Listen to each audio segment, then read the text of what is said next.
நான் 2 நாளைக்கு முன்னாடி கெஸ் பண்ணுங்கன்னு சொல்லி ஒரு கோவில் போட்டிருந்தேன் பாருங்கள். இந்த கோவில் தாங்க. கோவை மாவட்டம் சிறுமுகை பக்கத்தில் இருக்கிற ஓதிமலை முருகன் கோவிலுங்க. பெரும்பாலான முருகர் கோவில்கள் சிறு குன்றுகள் மேலே சின்ன மலைகள் மேலே இருக்குங்க. ஆனால் இந்த கோவில் பார்த்திங்கன்னா 3000 அடி உயரம் கொண்ட மலை. இந்த மலை ஏறி நம்ம முருகனை தரிசிக்கணும்னு நினச்சோன்னா 1800 படிகள் ஏறணுங்க.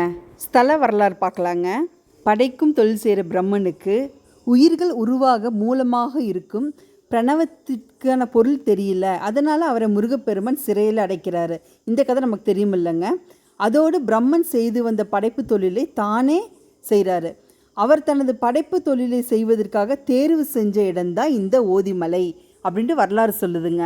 அதனால் முருகப்பெருமானுக்கு 4 முகனின் 4 முகங்களோடு சேர்த்து மொத்தம் 5 முகங்கள் இருக்குங்க. இந்த ஸ்தலத்தில் 5 முக தோற்றத்தில் அருளும் முருகப்பெருமானே வேறு எந்த ஸ்தலத்துலையும் நம்ம பார்க்க முடியாதுங்க. இந்த கோவிலுக்கான கூடுதல் சிறப்பு இதுதாங்க. சுவாமி மலையில் சிவபெருமானுக்கு பிரணவ மந்திரத்தின் விளக்கத்தையே சொன்ன முருகப்பெருமான் இத்தலத்தில் வேத அகம விதிகளை சிவபெருமானுக்கு உபதேசம் ஓதியதால் இந்த கோவிலுக்கு ஓதிமலைன்னு பெயர் வந்திருக்குதுங்க. பிரம்மதேவனை சிறையில் அடைத்த இடம் இரும்பறைங்க. அது இப்போ ஓதிமலை பக்கத்தில் தான் இருக்குதுங்க. இரும்பறையை மருவி இரும்போரைன்னு சொல்கிறாங்க. அந்த இரும்போரை பஞ்சாயத்தில் தான் இந்த கோவில் இருக்குங்க.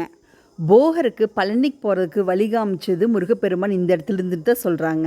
மொத்தத்தில் அவன் அருள் இல்லைன்னா நம்ம இந்த கோயிலுக்கு போக முடியாதுங்க. இன்னும் நிறைய விஷயங்கள் இருக்குங்க இந்த கோயில் பற்றி சொல்கிறக்கு.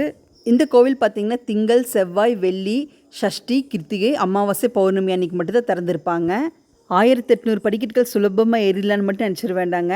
நம்ம மனசில் தைரியத்தை வச்சுட்டு நம்பிக்கை வச்சுட்டு அவன் மேலே பாரத்தை போட்டு போனீங்கன்னா தான் போக முடியும். மேலே நம்பிக்கையோடு போங்க. அவர் அருள் கண்டிப்பாக நம்மளுக்கு கிடைக்கும். நன்றி.